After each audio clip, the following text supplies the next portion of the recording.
One day I just decided to be me, unfiltered and completely unapologetic.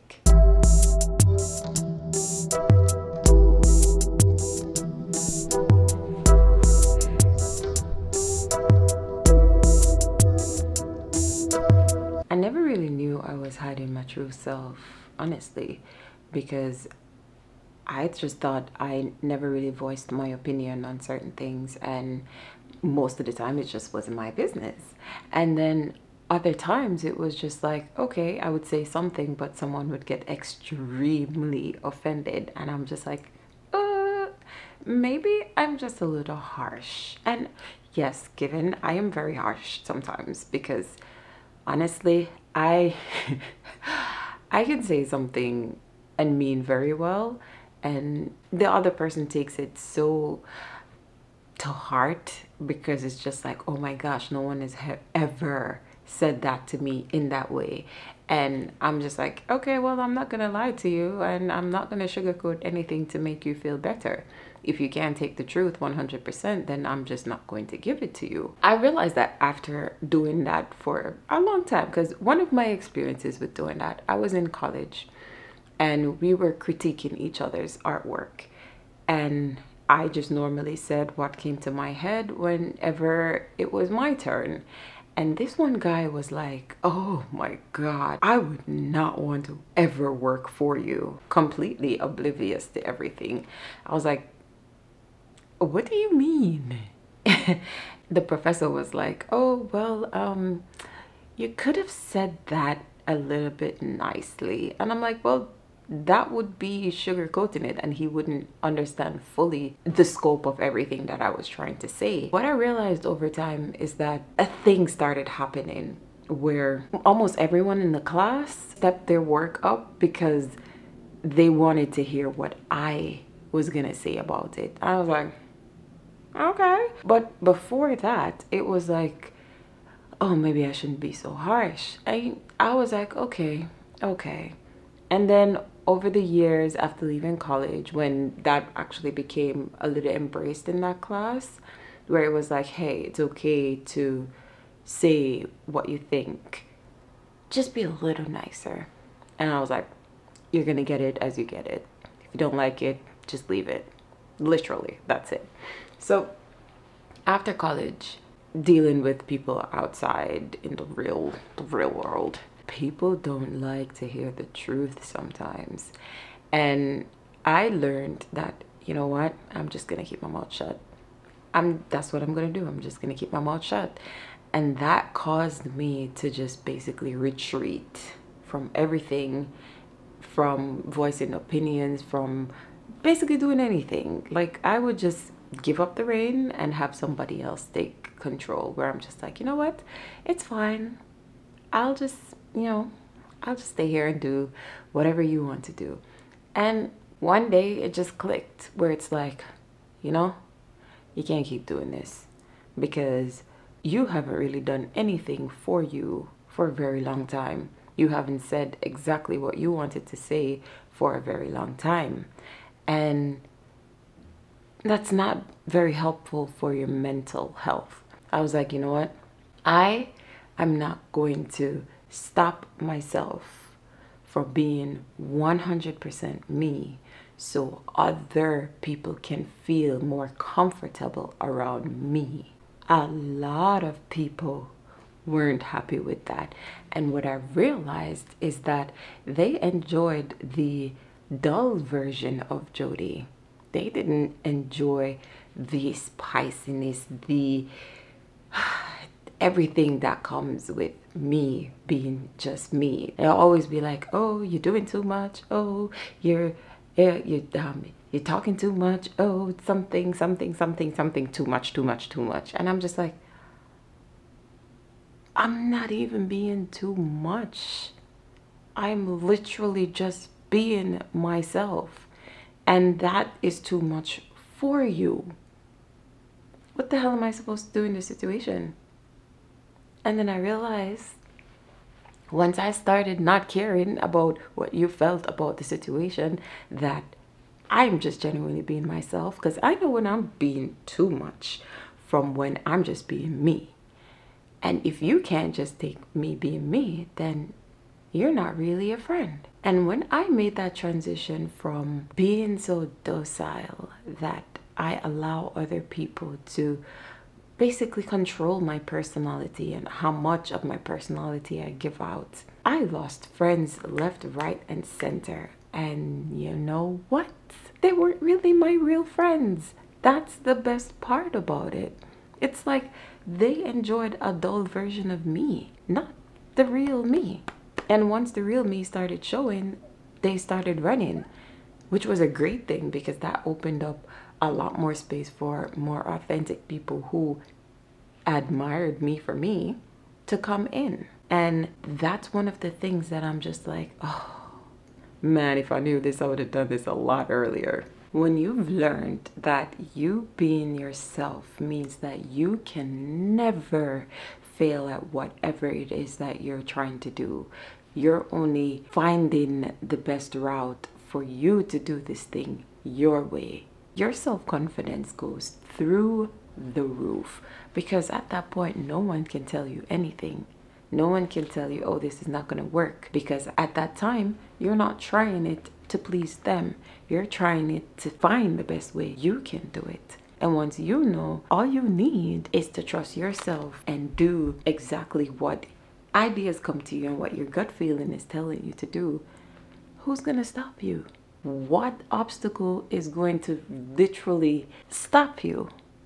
And as we know by now, all the obstacles are there to guide you to your actual path.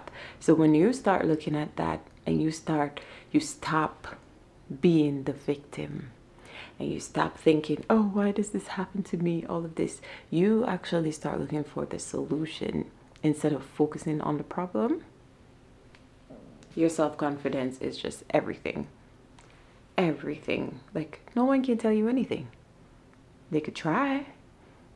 And maybe some of them have some, good guidance and everything. And you can take that into consideration. But at the same time, you learn to trust yourself. You learn to trust all the signals that you're getting. And you learn to trust that you will never, ever, ever lead yourself astray. And when you understand that fully, your self-esteem, your self-confidence, and everything that makes you believe in yourself is unmatched, completely unmatched. There might be times when you doubt yourself a little. I mean, I still do this most of the times where I draw blanks on ideas that I want to explore. And if I'm working on something, I'm just like, I don't know what to do. I don't know what to do. I don't know what to do. And it's like, maybe I shouldn't do this. Maybe. And it's just like, no. I know I can do this. And I know that whatever ideas I get, and I know I just need to give it time. I will get some ideas. Something will happen.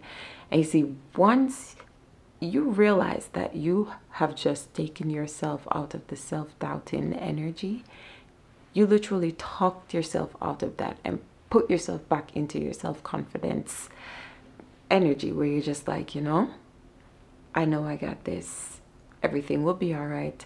Nothing will ever go wrong. And if something goes wrong, it's there to teach me something.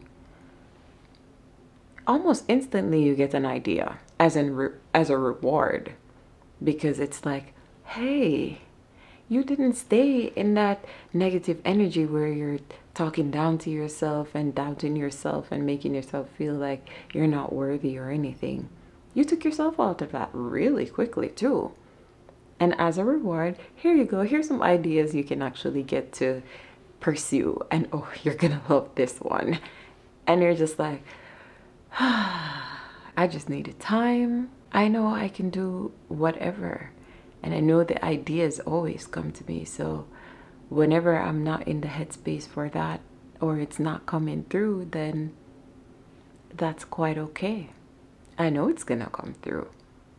And knowing that it's gonna come through makes everything different, because you're expecting it now. It's not like you're like, oh my God, I'm never gonna do this. Now you're just like, yeah, it'll come.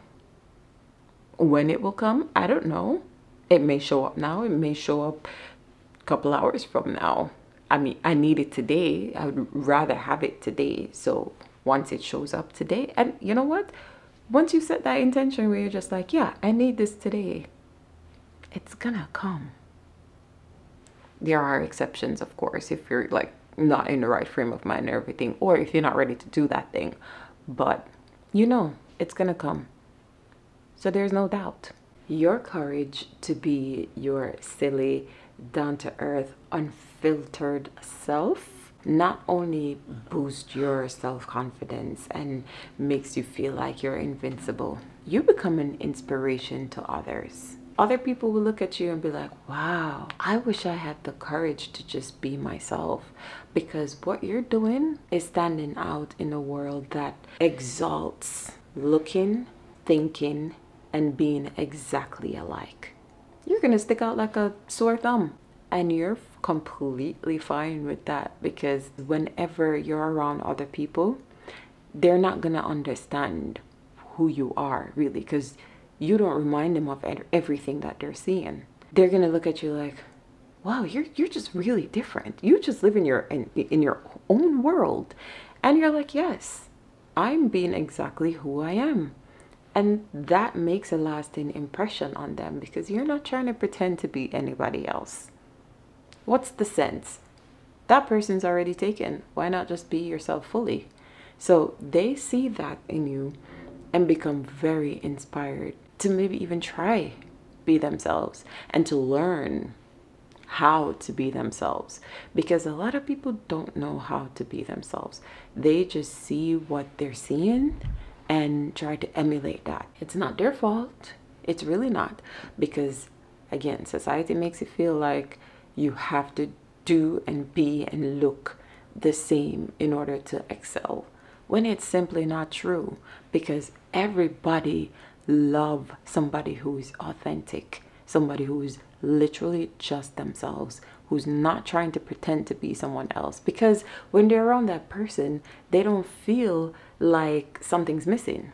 They don't feel like this person is just, you know, you just can't put your finger on it where you're like, something's off. Something's off about this person and I don't know what it is. They don't feel that. They get everything from you because you're genuinely just being you. That's the plus to doing everything that you're doing. And that makes you become an inspiration to them, because they're like, well, if she or they or he doesn't feel any way about being completely themselves, then maybe I can try to learn who I am and then be that, because I'm not happy trying to be somebody else. And that's the thing. You figured out that you can't be happy pretending to be somebody else. Everybody else is already taken. You are there waiting for yourself to embody your full self. So why would you go around and do things like every other person? I'm not saying don't try new trends. I'm not saying don't go and explore things. On the contrary, that is exactly what you need to do. You need to go explore every single thing that you've been interested in, every single thing that piqued your interest, where you're like, that looks interesting. I wonder how I would feel if I tried that. You need to explore all of those, because that way you are going to find something you like, something you dislike. And if you dislike it, then you're like, okay, move on. But if you like it, you do it again and you realize, oh my gosh, I actually love this. That love could actually turn into a passion. And then that passion becomes more of you and you become more of yourself. So you trying the new thing, trying that new trend, trying whatever you want is gonna make you become more of you. So don't feel like in order to be fully yourself, you just have to completely ignore everything and all. I mean, we live in a social media world. If you want to try something and you don't like it, you move on and call it a day. Now, if you do try it and you love it, guess what? You can keep doing it. And once you keep doing it and get better at it and you realize, oh, this is actually really cool, What's going to stop you from really taking that to the extreme level that you can take it and only you can take it? Because you're forgetting that you have a set of specific experiences, and the knowledge you have is not the same as somebody else. You do things your way. Nobody else can do anything that you do your way better than you. Okay?